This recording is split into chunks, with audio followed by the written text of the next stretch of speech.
Hey y'all. So this is another video to go with the first video I did on how to grow your hair for real. I guess it's number 2. I don't know how many there will be. I don't want to cover too much in each video because I know people's attention span is really short. So even the last one, 9 minutes, is really long. So I'm going to try to keep these videos to like 3 to 5 minutes and then just do another one and just keep going and see where the Lord leads us. So the last video I did, I talked about some misconceptions about herbs and what's necessary for a herb to actually be beneficial to grow your hair. We talked a little bit about hair phases, the anagen phase, catagen phase, telogen phase, estrogen phase.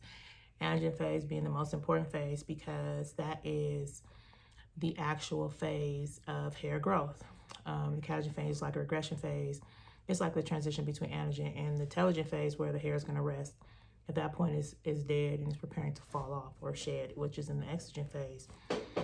So the things we do, we want to really do those and tailor those to the anagen phase to make that phase as long as possible. The longer it is, the better opportunity you have for your hair to grow. The phase typically lasts about 2 to 6 years. And so in that phase, the hair cells are just constantly dividing at the base of the hair follicle and pushing up new hair. So the longer that phase is, the longer potential for hair.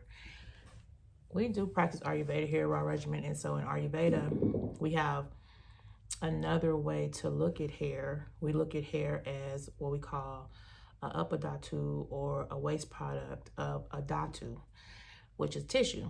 So in Ayurveda, we look at hair as being the upadhatu or waste of the dhatu for asti, and asti means bone.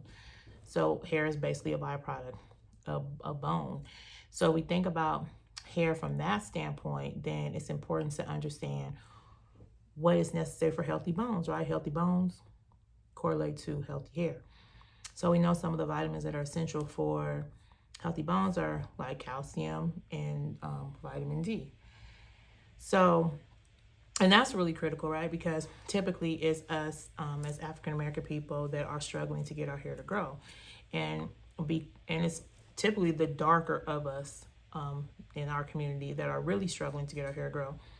And so understand the correlation between skin pigment and melanin and how this impacts our ability to actually absorb vitamin D from the sunlight is a contributor to the amount of vitamin D that our body actually has to feed the bones, and also to support our hair growth, right? So there's a connection there.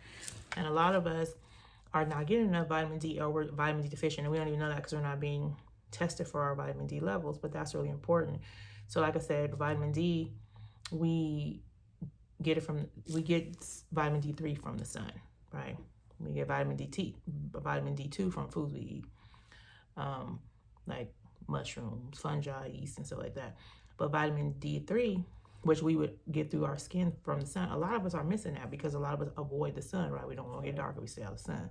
So we're already making our bodies deficient. So we have to at least add that stuff back in diet. So that's, I guess, what is important to know at this point is that we could do a lot of surface things, like take herbs and stuff, put oils on our scalp, but we have to make sure that our bodies are healthy. A hair follicle is an organ. So just like the other organ in your body, it has to be nourished for it to work the way that it's supposed to work, right?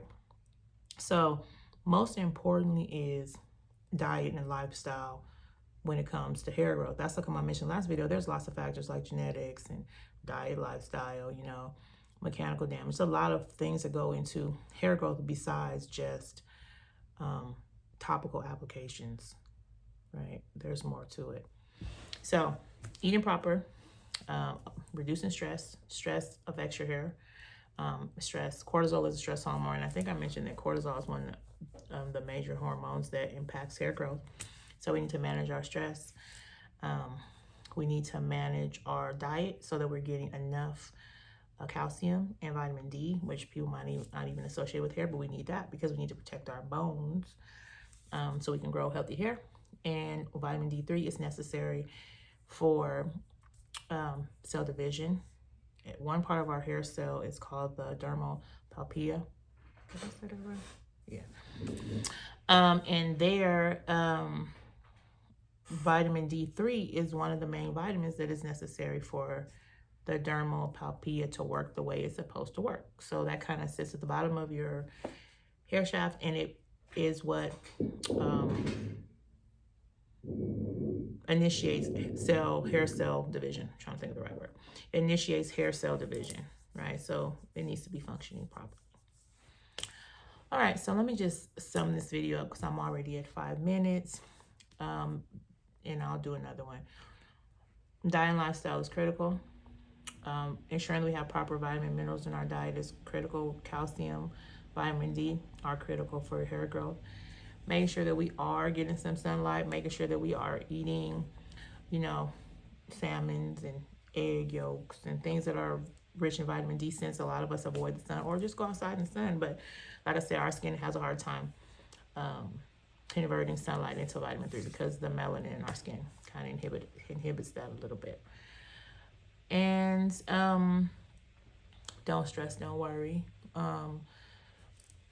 Massage your scalp is another tip that I give for hair growth. It stimulates the blood circulation. And in the dermal papilla, it's those vitamins I mentioned, vitamin D3, as well as blood flow. So I know that's what we think. Okay, we can rub this oil on our hair and it increases circulation, which we do need circulation because circulation feeds the base of our hair follicle where cell division is going to take place. But massage also increases circulation. So 4 to 5 minute massage of your scalp really will stimulate hair growth.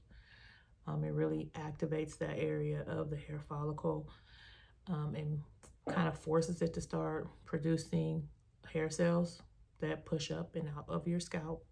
And then just make sure that once the hair is coming out, that we are taking care of it. We're not like twisting it into buns and braiding it and all the stuff that is mechanically damaging it and stopping it from staying and hanging. What I think is really cool about hair is that your hair follicles are not all at the same stage, which I think is just so dope. That's just something that was great about God, right? But your hair follicles, some of them can be in growth phase, some of them can be in catagen phase, some of them could be in telogen phase. So that's just amazing to me. It's amazing. So we have to treat the hair with respect as the organ that it is. And the best way to get your hair to grow is to really understand what's taking place inside that organ, more than just trying things and wasting your money. So let's learn together and grow together. No pun intended, grow your hair together. And let's do what it do. Okay, so I'll make another video. I hope this one was clear. Someone asked me for a whiteboard. I'm going to implement a whiteboard so I can have it behind me, so people can see what I'm talking about. Maybe I could draw something or something like that. But all right, once again, it's all love, y'all. I want the best for your health. Praying everybody has a blessed day. Talk soon.